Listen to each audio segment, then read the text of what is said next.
It's the Down Beach Buzz, the Down Beach Buzz Real Estate Webcast for March 14, 2024. Howdy, everybody. You know, spring's coming. It's getting warm down here at Margate, Ventnor, Longport, Lower Chelsea, and we have the ray of sunshine by the name of Sherry Lilienfeld. She's the sustainable girl on the team. We got to get a website, sustainablesherry.com, maybe one day in the near future. She's from eXp Realty. And Paul Skolage is here from Guaranteed Rate. He's the master of mortgages. He can help you out. Just go to rate.com. Today's show also brought to us by CNS Custom Builder, and they are doing a great job now serving Margate, Ventnor, Longport, and South Jersey. CSCustomBuilder.com, whether it's new construction or additions, kitchen, bath, remodels. CSCustomBuilder.com. And heating and cooling. Sherry, you got a new pool. What if your pool heater craps out? You're probably going to call Energy SSI, the energy system service company now serving Ventnor, Margate, and Longport.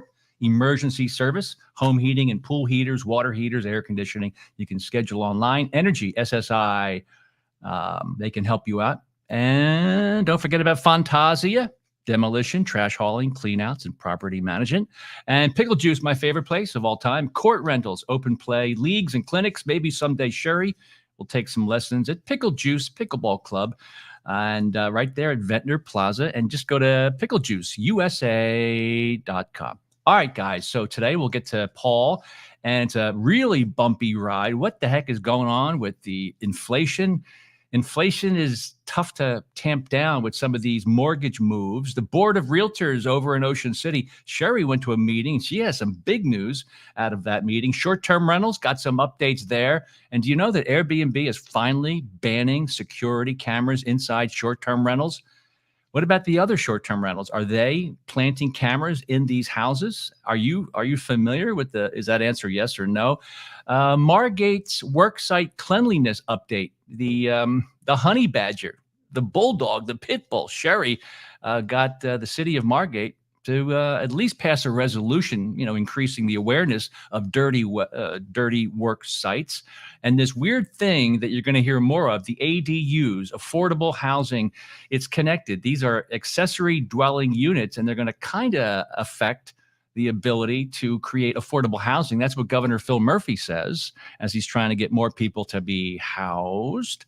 You all set, Paul? Can we go to you first? Ready to rock and roll. All right, here we go. Paul Skolage from Guaranteed Rate. It's a bumpy ride, Paul, but break it down for us if you can. Well, you said it absolutely right. It's been such a roller coaster of a ride we've been in.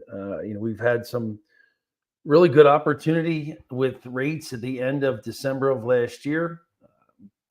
January saw numbers that were back to where we were from early spring and late fall of 2023. However, right now, with the inflation number that we're seeing, it's continuing to be on the rise, which in turn is having a major impact on what we're seeing rate wise. It's literally day to day. When I tell clients, I mean, it's a shame I could quote you a rate today and literally by tomorrow or the same day, we're starting to see a change for the worse. Last week was a very good week for interest rates. And this week we've seen obviously things tapered off. The Fed is announced that they're still going to have their 3 rate hikes. They were projected to start in March. Obviously, that has been delayed. The Fed meeting minute notes come out between March 19th and 21st, I think it is. So that'll have a big impact on what we see as we move going forward. But as of right now, the Fed is still holding steady on having their 3 rate cuts. Which projected maybe June, July that we see the first one. Right now the average 30-year fixed mortgage is between 6.875 and 7%, depending upon credit, depending upon single family versus an investment property. But there's definitely, we're starting to see an uptick in interest rates. Let's hope that the Fed's path that they're projected to start seeing that first cut sooner than June or July. Hopefully we can see something, in May. So Sherry Lilienfeld of eXp, how does some of the stuff that Paul just shared with us, how does it affect your business day to day in real estate sales and and marketing? It's honestly in this business with second home markets, I feel like the stock market affects our business more than the rates, because a lot of people pull money out of their investments. They pay a high percentage of cash.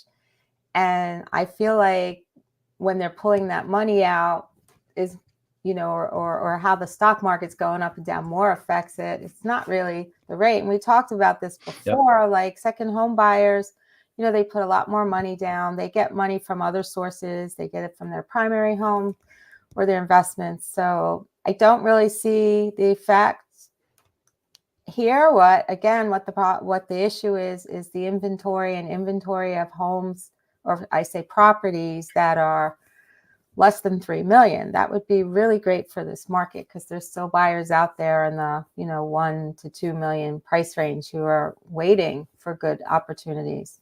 So, Paul, down the shore in Brigantine, Margate, Ventnor, Longport, Lower Chelsea, sure, a lot of cash buyers, but they still have to tap into some equity on occasion, right? So how does that affect your business, Paul, from guaranteed rate? So there's a couple different options, and Sherry said one about tapping into a retirement 401k stock or something along those lines. The challenge there is not many people want to pull from their stock market when the market is doing very well.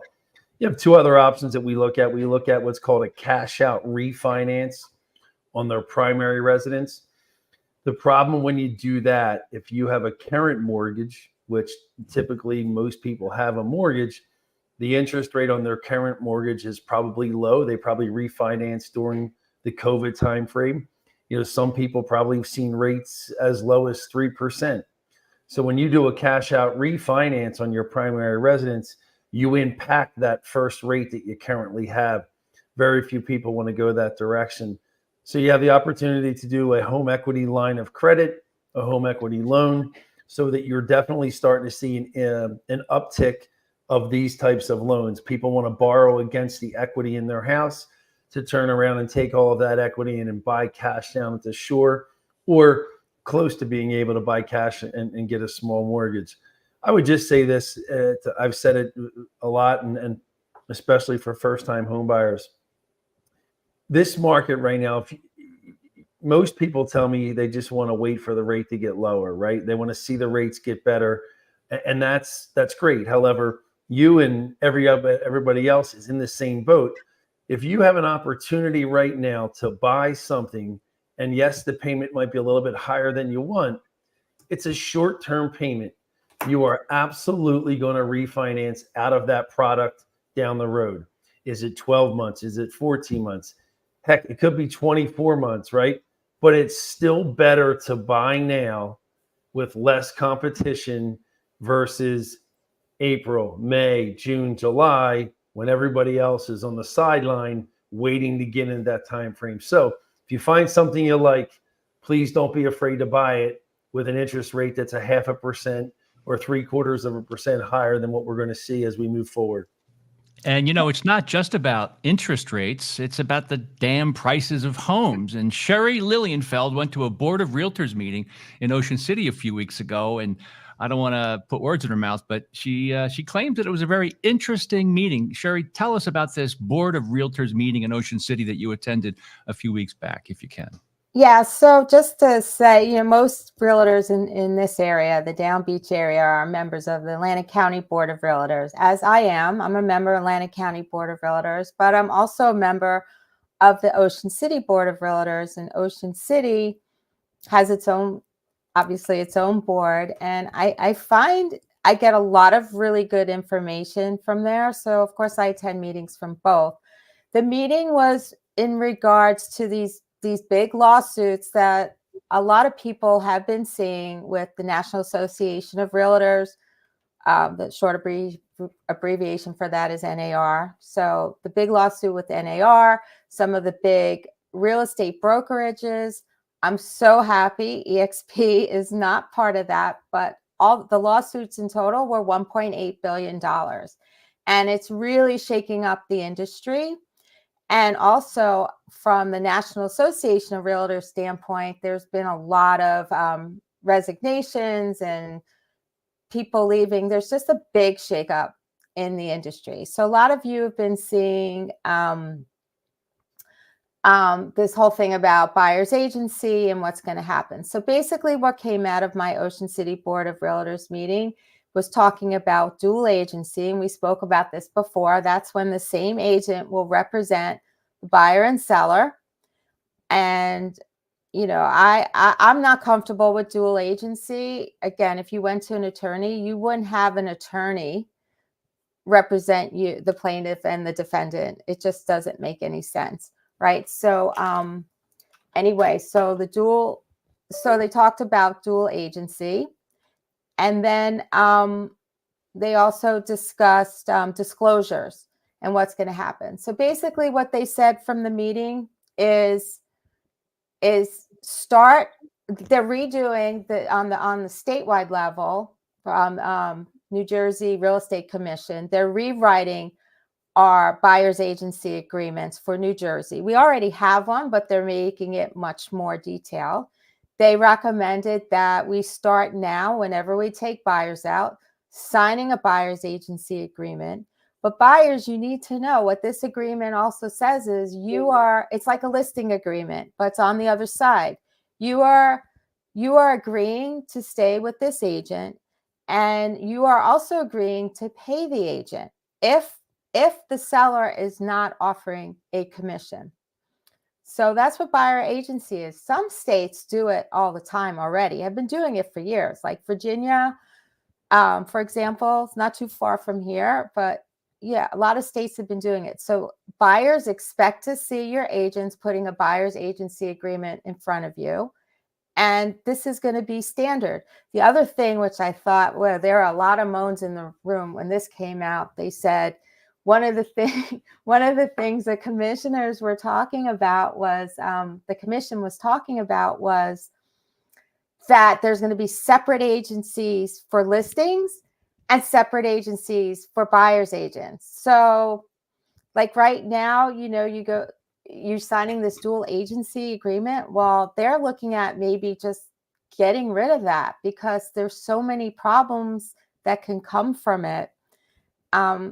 I don't typically work as a dual agent. I like to represent one side or another, but for those agents who make it part of their business, I mean, there were a lot of moans in the room. Some people were saying, hey, I'm retiring now. This is enough. So that was one big thing. So everyone should be aware. I do want to make a point to the sellers though. So this lawsuit came about because sellers were like, hey, why am I paying for someone to bring a buyer to me who's going to beat me up on price or whatever, you know, who's representing someone else? And they feel like they're going to save money in the long run by not paying that.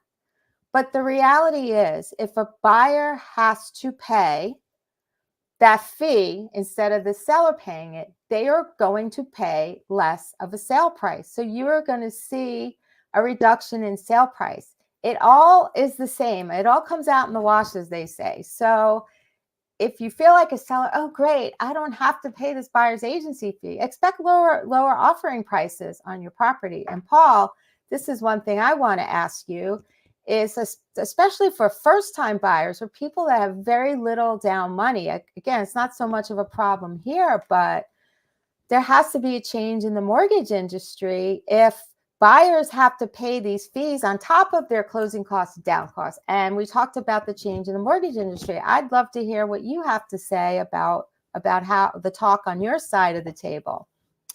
Yeah, it's gonna drastically impact that first-time home buyer that's looking to put bare bones minimum down 3%, 3.5%. If they're required to have to pay the buyer's agent commission, that'll impact their cash to close, but it'll also impact their reserves. And the reserves are something that's very important in the industry. And what they are is, after a borrower closes on their loan and pays their closing costs and their down payment, the industry, the bank, the investor likes to see that the borrower has X amount of money in the bank to cover the mortgage payment for how many months if they lost their job. That's what we call reserves. It will impact their reserves. it'll also impact their cash to close. People are going to start getting creative where, you might see an inflated sale price. They offer a seller assist, and that seller assist is basically the buyer's agent's commission. There's a lot of ways that we're going to see people try to overcome this, but I don't think it's going to be in Pennsylvania or New Jersey. This has typically always been that way. Buyer and seller pays all sides of the transaction. So we'll see what happens. But right now, I don't expect any major changes. I mean, I hope not. But again, like if sellers think they're saving money because, now the buyer is going to pay the buyer's fee, again, that sale price is going to be less. I just really feel like the seller, it should come out of where the money is available. And but you sign an agreement saying maybe you don't have dual agency, which I see a lot of problems with that, but you still have the seller paying both commissions, but one side is, the buyer's side is more properly represented. Let me ask both of you, Paul Scollage of Guaranteed Rate, as well as Sherry Lilienfeld of eXp Realty. What's your guess? Out of the percentage of people that you come in contact with, you help with real estate and mortgages and money and financing, how many of them do you really think understand the concept of dual agency, the pros and cons? I want to tell you very little have any idea. Well, let me back up. Some buyers, if they're not under a buyer agreement, will want to call the listing agent because they think that it's better by going with the listing agent, and the listing agent can help out with the transaction. Make no bones about it, that listing agent is for the seller all day long. So I rather it not see dual agency, right? I think it's fair for both buyer and seller, but a lot of times I'll hear a buyer say, no, I don't want to work with that agent anymore. I want to call the listing agent. And I try to tell them it's not the right move, right? They don't have your best interest. The best interest is in your buyer's agent who represents you, who wants to be on your side. And that's the way that I sell it. And how about you, Cher? What is your feeling about, do people that you come in contact with, are they familiar with the concept of dual agency or dual agent? Well, they're signing a disclosure that explains it. Whether their agent explains it to them or whether they read it is another story. What Paul said is so true. People think, oh, let me go to the listing agent because then I'm going to get a better deal because that agent's going to make commission on both sides. So they're going to work with my deal. But they're not. But you got to understand, there's more than just a price with real estate. There's a lot of disclosures that have to happen regarding, for example, the condition of the property or something that's going on. And you need someone that's really has your back, that's going to dig for all the things you need to know about. Okay, so maybe you can get a better negotiated price by a marginal amount, but what if you then buy the house and then find out, there was flood damage, or find out there's mold, but the agent didn't tell you that. Now they're supposed to, because that's a material defect that they are supposed to disclose to you regardless of who they represent. But again, you have to wonder, like, do they really have my best interest, or are they just looking to make commission on both sides? Where when someone's just on your side, they are going to dig for you and they're going to find that information. So, okay. All right. So what we're going to do is go to the next topic. I think Paul has to bail. I want to rock and roll. You guys enjoy yourself. All right. All right, bye, Paul. Paul. That's Paul Scollage of Guaranteed Rate. You can find him at rate.com. That is RATE.com. Rate.com. All right, Paul. Thank you very much. It's Down Beach Buzz, the Down Beach Buzz real estate webcast. Go up to downbeachbuzz.com. Get on the email newsletter. Why aren't you doing that? We've been doing this now for about like 8 years now. It's hard to believe time has flown so much. And of course, Sherry and I have been doing the webcast for at least 3 years, I think. Maybe 3 years, yeah. That's a long time for a webcast. So the next topic is let's go to my favorite topic, which I believe has a major effect on the housing market, especially along the shore, is the short-term rental market. This is the part of the program where I play a video, and Sherry Lilienfeld of eXp Realty, she reacts to it. The angelic Sherry Lilienfeld in all white. I know, it looks white very and yellow. nice. I have not seen this video. I just want you to know I haven't seen it. So Here we go. All the set? surprise. Yep. Here we go. Turn your mic off. Number 2 is not understanding local rental codes. Maybe you've been watching too many Instagram influencers or HGTV and you're thinking about house hacking or Airbnb-ing your property. Can't see Maybe it. you can, but believe it or Can't not, see it. many towns in New Jersey actually prohibit Airbnb. I'm sorry, let's try that again. If I go like this, that's a lot better, isn't it? Okay, here we go. Let's say 2 different pieces of property. Number 2 is not understanding local rental codes. Maybe you've been watching too many Instagram influencers or HGTV and you're thinking about house hacking or Airbnb-ing your property. Maybe you can, but believe it or not, many towns in New Jersey actually prohibit Airbnb. See, you'd think as the homeowner, you'd have the right to do whatever you want with your property. True, but you also have the risk that if you don't comply with local health and safety regulations, you could be sued. So if a town is not open to short-term rentals, you could be in a lot of trouble. See, sites like Airbnb and VRBO require that you sign a waiver in addition to their services that you're agreeing to comply with local health and safety regulations. So if you wing it and just decide to rent the property out and something happens to that tenant while they're on property and they sue you, you don't really have a leg to stand on. See, in New Jersey, townships require a CCO, which is a continuing certificate of occupancy inspection. And that can range from a basic fire inspection all the way to more detailed inspections like HVAC and fireplaces. So before a property can be transferred from owner to owner, or even from owner to tenant, the township has to come out and do their safety inspection. Now, some towns require a CCO before every tenant. Some towns only require that inspection once a year, and you can rent it to as many people as you want during the entire year. Some towns will only give you 2 CCOs per year. So think about that. So there you go, Cher. What are your thoughts until I come up with my thoughts on this video? What do you think? It is very interesting. One of the things we talked about on another podcast was the whole insurance aspect of these properties. And I was actually talking to a colleague, friend of mine, who happens to own a lot of rental properties. And we were talking about insurance, and that if you have a claim, she was saying, if you have a claim on your property,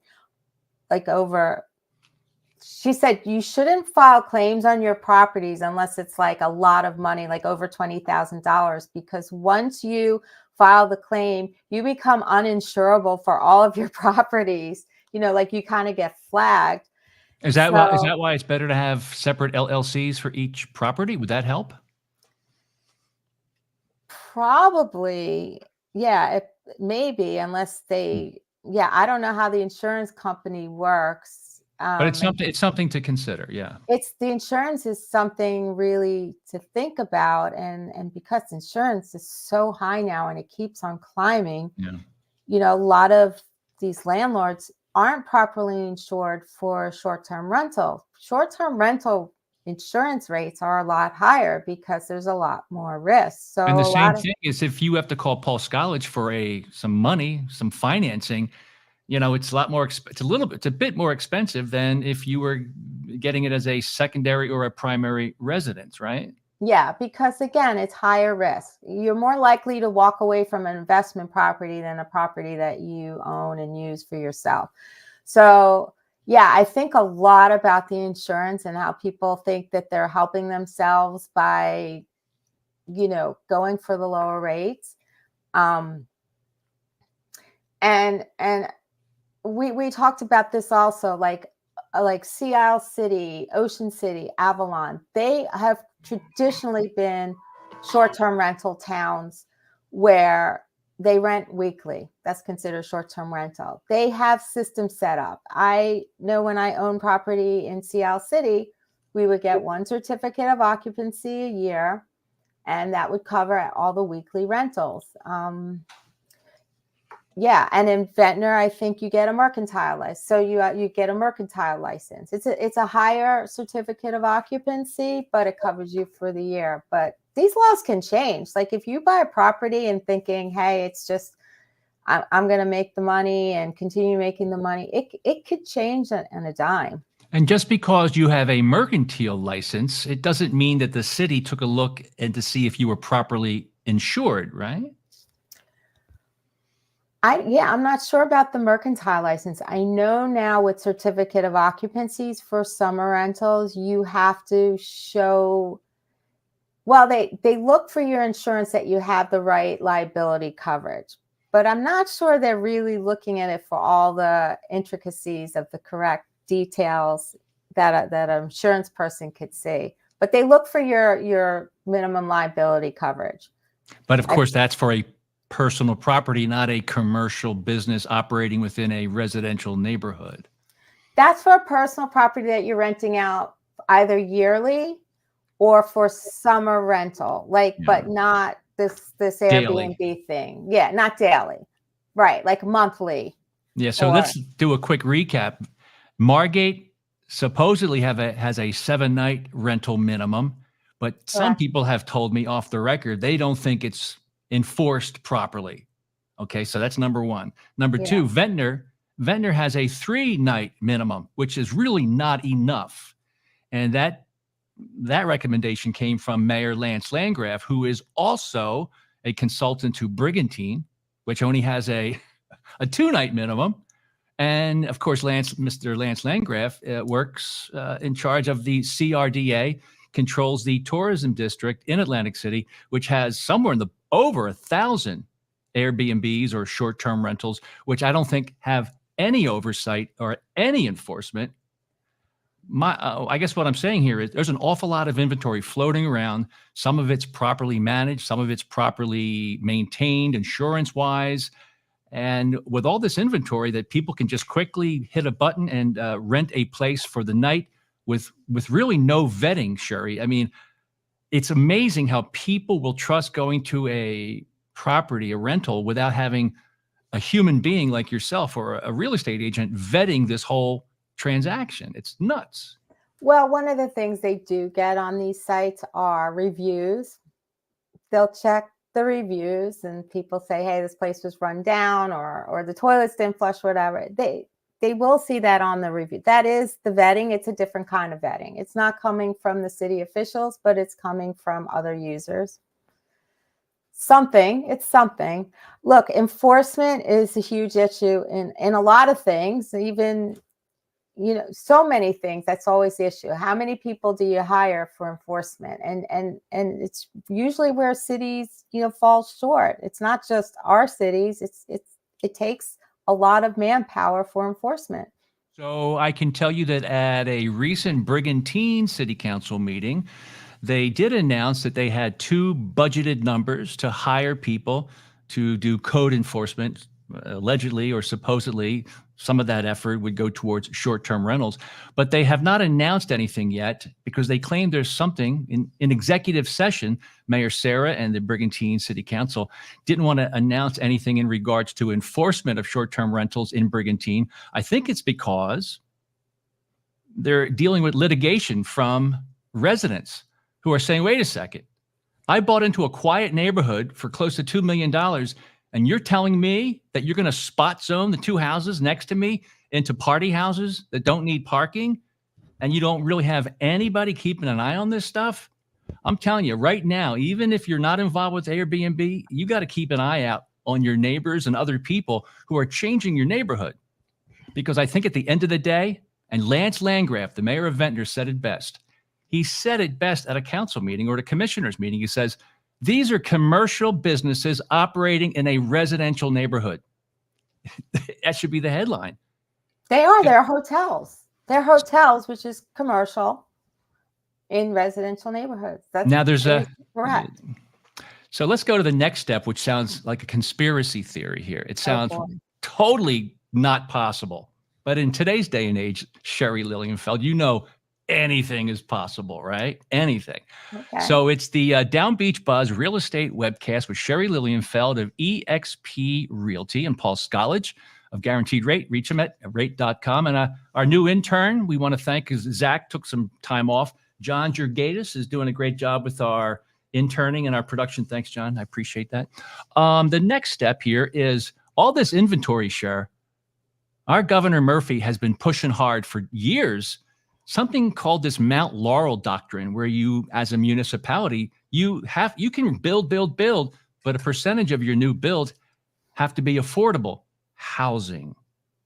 And this thing called ADUs, accessory dwelling unit, which quite frankly, in a very concise way, just means I can turn my garage or that shack in the back of my yard into a residence. And it can be legal. That's how Governor Murphy is increasing putting people in homes. But it goes one step further. Watch this video, Sherry, and then I'm going to ask you to react. Here we go. What's up, guys? John here. Elon Musk issued a warning to America 60 days ago that the migrant crisis is going to get a lot worse, and migrants will soon be moving in to suburban single-family homes all throughout the country. Elon Musk said that migrants will, quote, come for your home after a video was shared to X of migrants being dropped off at a school in New York City. It sounded far-fetched, at least in my opinion, 60 days ago. But now what you're starting to see is that is in fact what is happening. It's happening in Denver. They just announced this 2 days ago. Denver property owners are being asked to rent to migrants. City officials are apparently asking rental property owners to rent directly to immigrants. The effort is meant to save millions of dollars as the migrant crisis is adding a strain to the city financially. It's happening inside of Boston. It's happening in New York City and Philadelphia and California, all over the country. This is what is happening. Now you have to ask yourself, when you look at the chain of events unfolding in America, you can see one thing and one thing very, very clearly, that Americans are going to be in a very desperate situation very soon. Sky-high credit card debt, record-high home equity lines of credit, layoffs that are unfolding, insurance premiums going through the roof, property taxes going up. And when people are in desperate situations, they do things they otherwise would not consider doing. So if somebody knocked on your door, Sherry, and you had all these Airbnbs and it wasn't doing as well as you'd like, and somebody waved some money at you and they came from the state or the county or a federal person of sorts and said, here's X amount of dollars, will you house these folks? You'd be hard pressed to say no. Is that somewhat accurate? You're saying if I had Airbnbs, or if you had, you were, some of them were struggling, or maybe you're a newbie and you were getting started and you can't rent your place out. You got in too late. And all of a sudden somebody says, I'll give you $2,000, $3,000 a month to house these people that need a roof over their head. This is what this gentleman is saying right now. This is the stuff that is happening in other cities. Your thoughts? Does it sound too crazy as a local Down Beach realtor? I think it kind of does. It's almost unbelievable.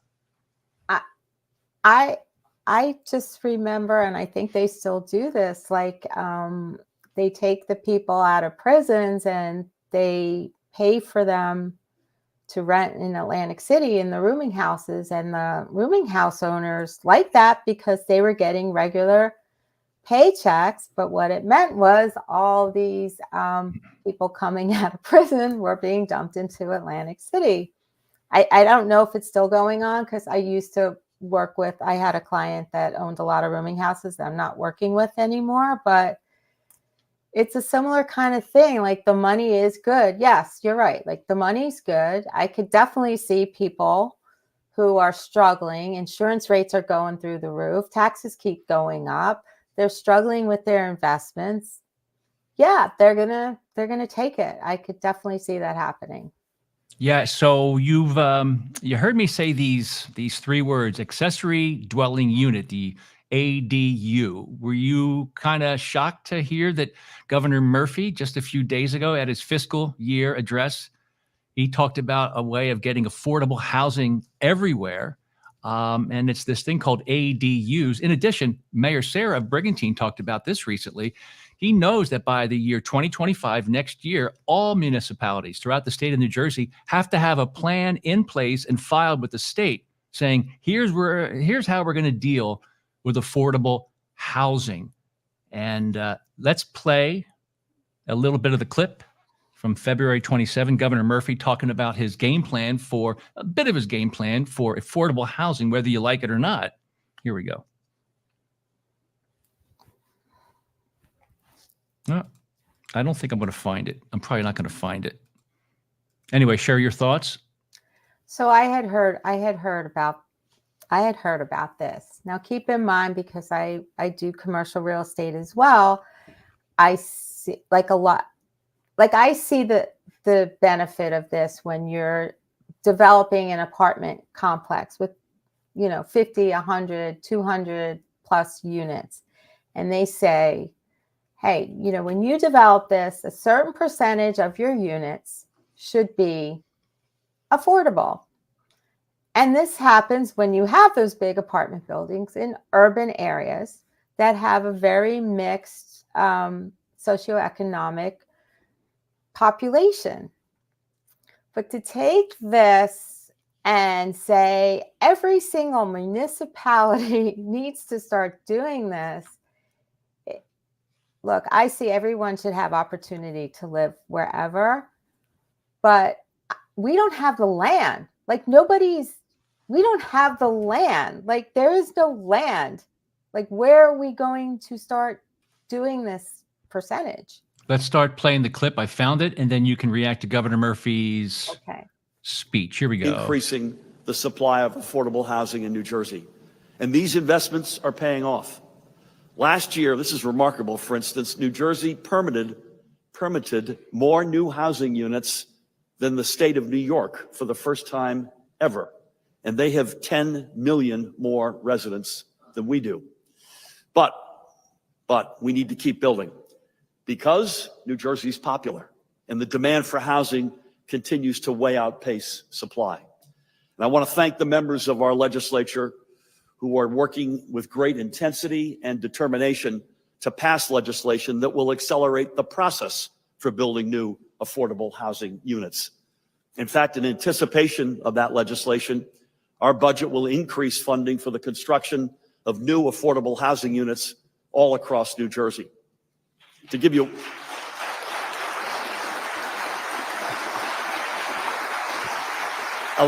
thank you, Brittany. Allow me to give you one example. We will support the construction of new accessory dwelling units, which will enable homeowners to convert their garage or an attic into an apartment in which a loved one or maybe even a local renter can move in. This will help more New Jerseyans find a safe place to call home and save more money at the end of the month. Sheriff, if I get kicked out, if I lose my job one day, would you allow me to live in your garage? I think Governor Murphy would back me on that one. He really would. Well, my garage is full. I really don't care about that because all I know is Governor told me that ADUs, accessory dwelling units, are going to become the norm. And I know that Roger McLarnon, the code enforcement guy for the city of Margate, he's always been talking about this, like they're pool houses or something, or barbecue areas. Those are ADUs in Margate. But what Governor Murphy is saying, he's going to let, if you own a property, any type of partition of that property can be converted into a legal residential unit. That's, I mean, kind of like, it's almost like the sober living. It's a protected class of real estate in a way. I'm not sure if Ventnor is still in litigation with some of the sober living properties because some of them did not want to pay taxes. But Governor Murphy's been working hard for many years to get more affordable housing in these fairly substantial upscale towns along the Jersey coast where prices of homes along the beach have skyrocketed over the past 10 years. I just really feel like, look, it's great in concept, and definitely there should be more affordable housing for people, but I kind of feel like it should be on a town by town basis. Because, for example, Margate has a pervious space issue. Okay, like we don't have a place for our wastewater to drain. So now, and that's what I mean. There's no land here to build these things. Now you're talking about building additional structures on properties that are already over, too much impervious space. And then you're going to have additional like sewer problems and issues like that. Like you got to look at it on a case by case basis. When you're restricted by land and all of your land is built out already, how are you going to meet that goal? That's the part that doesn't make sense to me. If you're in another neighborhood where there's lots of land to build, yes, definitely have, goals for affordable housing to be built there. But like, I don't really understand how this is going to happen on these shore communities where there's no land and it's already built out. So you're saying someone can't take their house and rebuild it for a new house. I'm not talking about the developers. that they can't tear their house down and build a new house, which actually will help our flood rates, by building a higher home, that it just doesn't make sense. You can't have this blanket goal. North Jersey is so different than South Jersey. The shore is so different than inland. And I'm not from New Jersey, but I have always heard that South Jersey has always been treated like the orphan child, right? And I see it. Like it's just crazy. So that's my opinion. We should cut the state in half out of that Barnegat Light. Everybody says it right there, especially with fishermen too. We have to deal with fishing rules that the north part of Jersey is okay with, but in South Jersey, we're living with North Jersey fishing rules, and it all goes downhill from there. It's a Down Beach Buzz Real Estate Webcast with Sherry Lilienfeld of eXp Realty. You ready as we come to a close here, Sherry? Some news stories we just posted on DownbeachBUZZ.com. You can see this box right here. It says the Down Beach newsletter. Just pop your email address in there, and you'll be up to date on all things that you kind of wish you could be kept up with. With the newspapers don't even exist anymore. So that's the whole reason why we got Down Beach Buzz started about 8 years ago. We go, there's going to be a huge audience of people, second homeowners, that just don't know what's going on as they exit this beautiful part of Absecon Island, and how they staying in touch with the news. Anyway, we just uploaded a new report. This is big news, a report that reveals that New Jersey's faulty pandemic response. It's a very unpleasant report. And we have some new higher taxes coming. In addition to, we just found out that in 2023, Ventnor, Margate, Longport, Brigantine were huge. They were some of the biggest tax increases. And then we come down here, Marine Mammal Stranding Center. Where are you? All these more dolphins are coming up on the beach, and even down south in the mid-Atlantic region, we're seeing more whales. So it's a mess. And we're saying, hey, Marine Mammal Stranding Center, come on, we could use your expertise. We respect you. We really want you to join the fight. And Sherry, upcoming, you have a meeting coming up, and you have some fundraisers. We'll talk about that over time, right? Provenza. Okay, let's talk about, just give them a little peek. So Provenza is going to have a fundraiser, and that's in a couple of weeks, right? Real quick, what are some of the details? April 21st, it's a fundraiser for those who are against offshore wind, and it's a champagne brunch. You get an unlimited buffet, and you get one cocktail. It's $50 a person, $80 for a couple. There's going to be music there. There's going to be some speakers, but we're going to have a lot of silent auction items. Really some great auction items that you could make some great money on if you bid on them, because they're going to be worth, I'm sure, a lot more than what it gets bid on. So if you support the fight against offshore wind, or you just want to learn about it and speak to people and get some information on it, I find a lot of people they think when they heard Ørsted has given up, they think, oh, we're good now, right? No, you're not good now, because there's another project called Atlantic Shores, which is off of Brigantine, Atlantic Shores North and South, that you will see. But also Ørsted still owns the lease area out in the ocean, which they'll sell to another developer. Yeah. It's not done. That's crazy. That's crazy how a foreign company control and own a big plot of land that's under the water, and they have the rights. If we don't want to develop it, we'll sell it to somebody else. Who created that rule?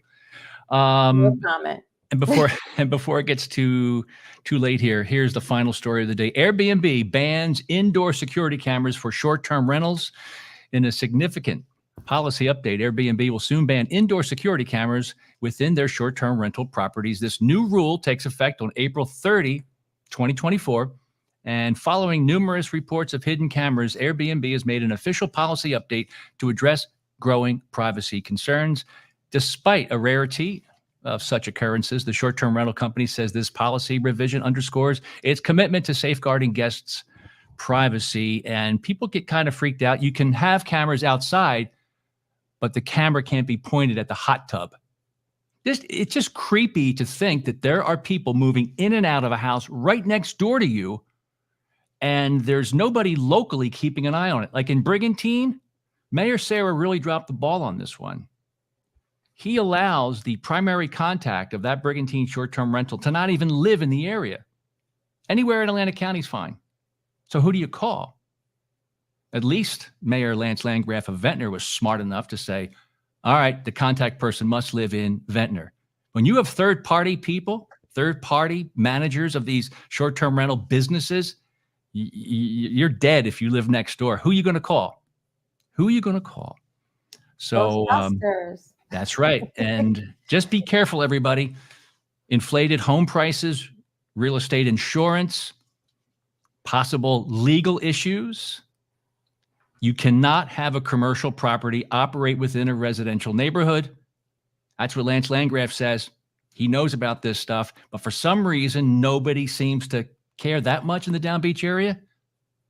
You got to protect the rights of your property and make sure they adhere to local law, local ordinance. Residential neighborhoods are called residential neighborhoods for a reason, because there's no commercial activity going on in there. And weekly rentals, monthly rentals, they're kind of cool. But when you start renting in and out every night or a weekend, that's when the problems occur. And you could tell, Sherry, I believe that short-term rentals really affect the market, and it hurts the economy of down the shore. You don't have enough local employees. You don't have enough people living here to fill all these jobs.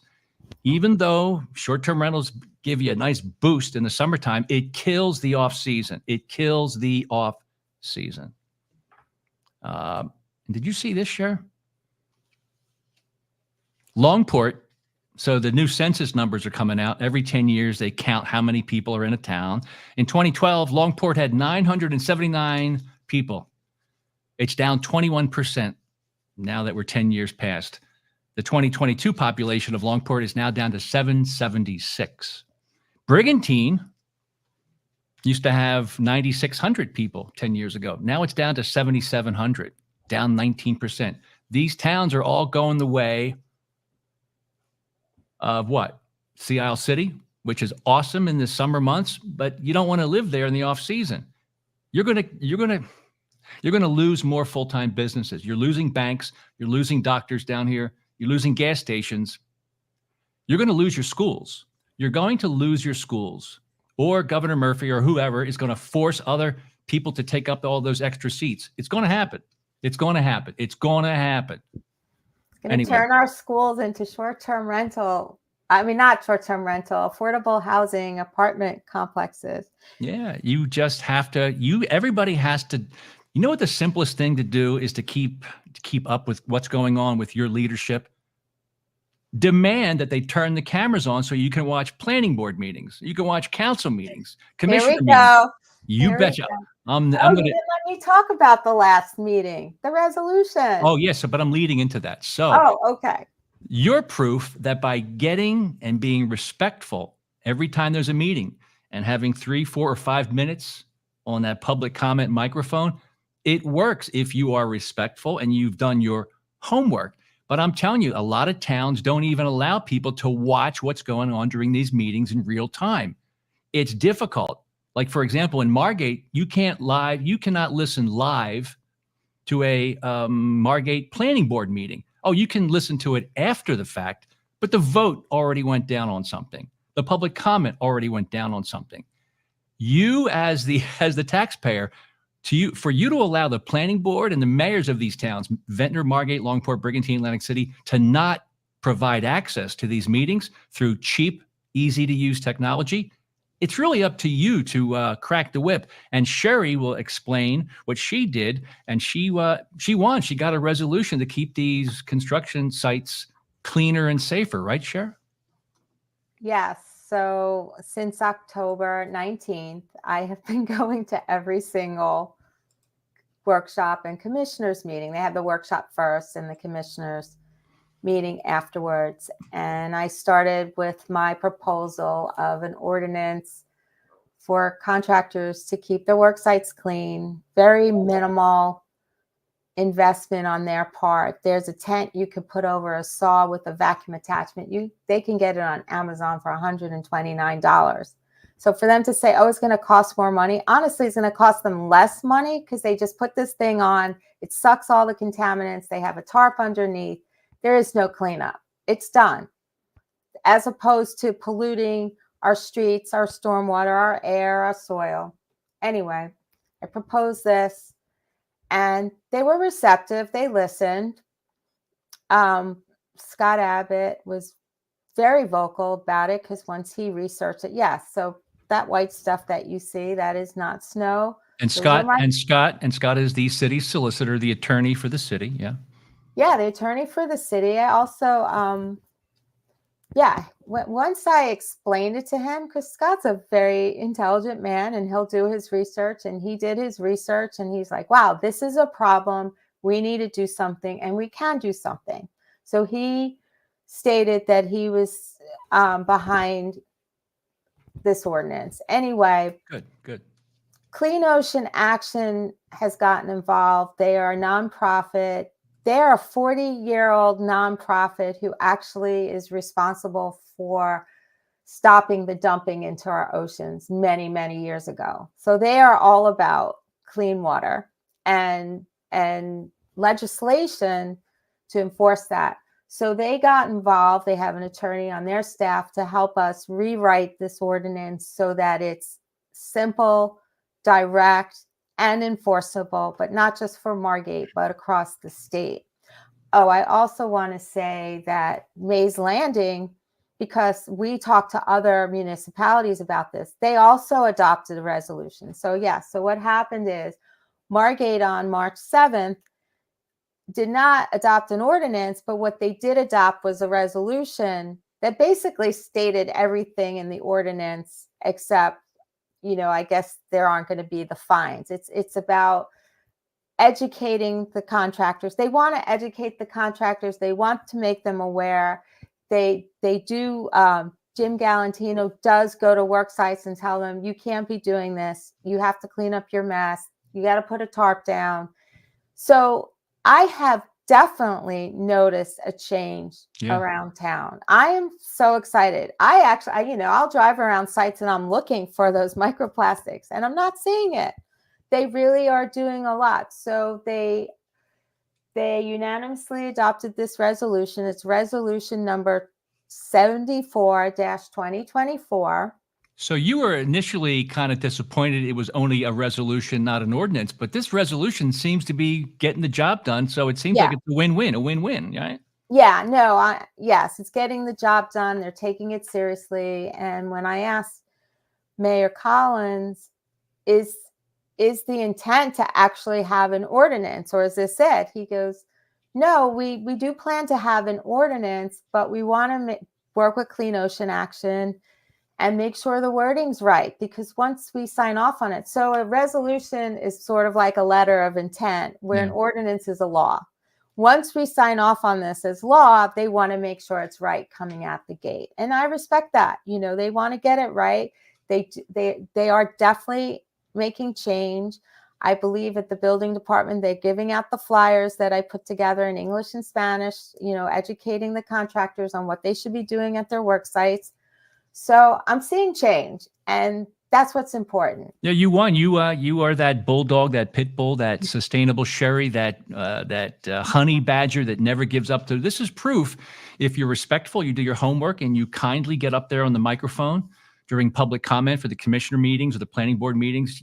In many cases, they will take you seriously as long as you have your wits about you. And especially if those of you who are upset about what's being built next to you or the variance being given over here is going to affect your life, your ability to have a quiet neighborhood.